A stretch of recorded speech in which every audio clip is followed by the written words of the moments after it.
আসসালামু আলাইকুম। আপনি একজন বাংলাদেশের নাগরিক হিসাবে যদি ভারতীয় ভিসার জন্য আবেদন করেন, তাহলে অনলাইনে আবেদনের সময় আপনার বর্তমান ঠিকানা এবং স্থায়ী ঠিকানা কিভাবে লিখবেন, আজকে আমি সে বিষয়টি নিয়ে বিস্তারিত তুলে ধরব। আমরা যখন অনলাইনে ভারতীয় ভিসার জন্য আবেদন করি, তখন আমাদেরকে বাধ্যতামূলকভাবে দুটি ঠিকানা লিখতে হয়। একটি হচ্ছে স্থায়ী ঠিকানা, অন্যটি হচ্ছে বর্তমান ঠিকানা। এই বর্তমান এবং স্থায়ী ঠিকানার ভুল লেখার কারণে বা অনেক সময় এই বর্তমান ঠিকানায় যে তথ্য দিয়েছেন তার সাথে যে কাগজপত্র সাপোর্টিং হিসাবে জমা দিচ্ছেন, এই সাপোর্টিংয়ের তথ্যের গড়মিলের কারণে বেশিরভাগ সময় কিন্তু ভারতীয় ভিসা আবেদন বাতিল হয়। এখানে দুটি বিষয় আছে যে আপনার বর্তমান এবং স্থায়ী ঠিকানা একই হতে পারে।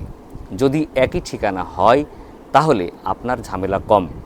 সেক্ষেত্রে আপনার যে স্থায়ী ঠিকানা আছে সেই ঠিকানা যে ভারতীয় ভিসা আবেদন কেন্দ্রের অধীনে আপনি সেখানে আপনার আবেদনপত্রটি জমাদান করবেন। তখন আপনার ঠিকানা প্রমাণের জন্যে আপনার এনআইডি কার্ড বা আপনার পাসপোর্টে যেভাবে ঠিকানা লেখা আছে আপনি সেভাবেই ঠিকানাটা লিখবেন। বা আবার এমন হতে পারে যে আপনার সকল কাগজপত্রে স্থায়ী ঠিকানা বর্তমান ঠিকানা এক, কিন্তু আপনি বসবাস করছেন অন্য একটি জায়গায়, যে জায়গার অনুকূলে প্রমাণস্বরূপ আপনার কোনো কাগজপত্র নেই যা প্রমাণ করে যে আপনি বর্তমানে ওখানে বসবাস করছেন। তখন আপনি বর্তমান ঠিকানা কিভাবে লিখবেন, এটা কিন্তু একটা সমস্যা হয়ে দাঁড়ায়। আমরা চাকরি সূত্রে বা পড়ালেখার কারণে বা অন্য কোনো কারণে কিন্তু আমাদের বর্তমান ঠিকানা স্থায়ী ঠিকানার থেকে আলাদা হতে পারে, এটা স্বাভাবিক বিষয়।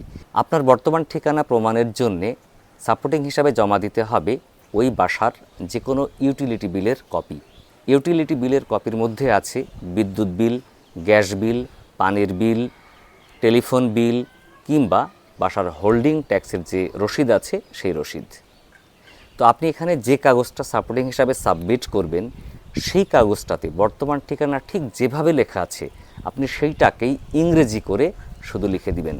অনেকেই প্রশ্ন করেন বা জানতে চান যে বর্তমান ঠিকানাটা আমার দেওয়া আছে সেখানে তো আমার নাম নেই বা আমার পিতামাতার নামও নেই, সম্পূর্ণ অন্য একটি বাসায় আমি ভাড়া থাকি।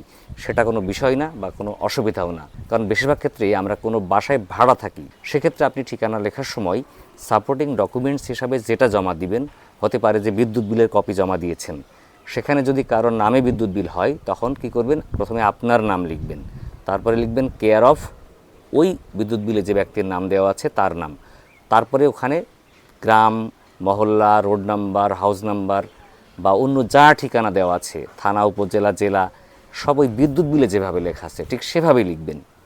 বিদ্যুৎ বিলে যেভাবে স্পষ্টভাবে বাংলায় লেখা আছে সেইটাকে আপনি ইংরেজিতে করে শুধু লিখে আসবেন, কোনো সমস্যা হবে না।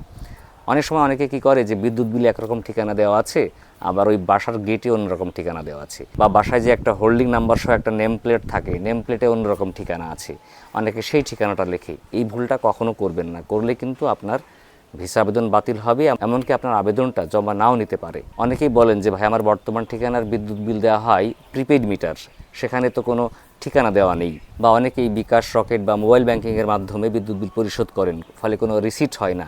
তাহলে আমি কিভাবে ঠিকানা লিখব? তখন আপনি যেটা করবেন, এর বিকল্প হিসাবে আর বাসার যদি অন্য কোনো ইউটিলিটি বিল থাকে, যেমন টেলিফোন বিল, গ্যাস বিল, পানির বিল বা হোল্ডিং ট্যাক্স দেওয়ার রসিদ, এখান থেকে যে কোনো একটা নিয়ে তার কপিতে যেভাবে ঠিকানা দেওয়া আছে সেই ঠিকানাটা লিখবেন, সেই কাগজটা তখন সাপোর্টিং হিসাবে জমা দিবেন। যদি এমন হয় যে ওই বাসায় আর কোনো ইউটিলিটি বিল ব্যবহার করা হয় না, শুধুমাত্র বিদ্যুৎ বিল কিন্তু প্রিপেইড মিটারে, তখন আপনারা ওই প্রিপেইড মিটার যে কার্ড আছে ওই কার্ডটার বোথ সাইড ফটোকপি করবেন, করে ওইটা সাপোর্টিং হিসাবে দিবেন। তারপরে বাসার যে নেম প্লেট আছে বা নাম্বার প্লেট আছে বা বাসার যে ঠিকানাটা লেখা আছে ওই ঠিকানাটা দিবেন, দিয়ে আবেদন করবেন, তাহলে অসুবিধা হবে না। তবে যে বাসায় হোক না কেন, তারা যদি কোনো সিটি কর্পোরেশন, পৌরসভা বা ইউনিয়ন পরিষদের অধীনে হয়, বেশিরভাগ ক্ষেত্রেই কিন্তু তাদের হোল্ডিং ট্যাক্স দেওয়া লাগে প্রতি বছর। ওই হোল্ডিং ট্যাক্সের কপি থাকেই, এই জন্য আপনারা সম্ভব হলে হোল্ডিং ট্যাক্সের কপি ব্যবহার করবেন। তো বন্ধুরা, আজকে পর্যন্তই, দেখা হবে পরবর্তীতে আবার অন্য কোনো বিষয় নিয়ে। ততদিন ভালো থাকবেন। যারা ফেসবুকে আমাদের ভিডিও দেখছেন, ভিডিও ভালো লাগলে শেয়ার করতে ভুলবেন না, লাইক ফলো করে আমাদের সাথে থাকবেন।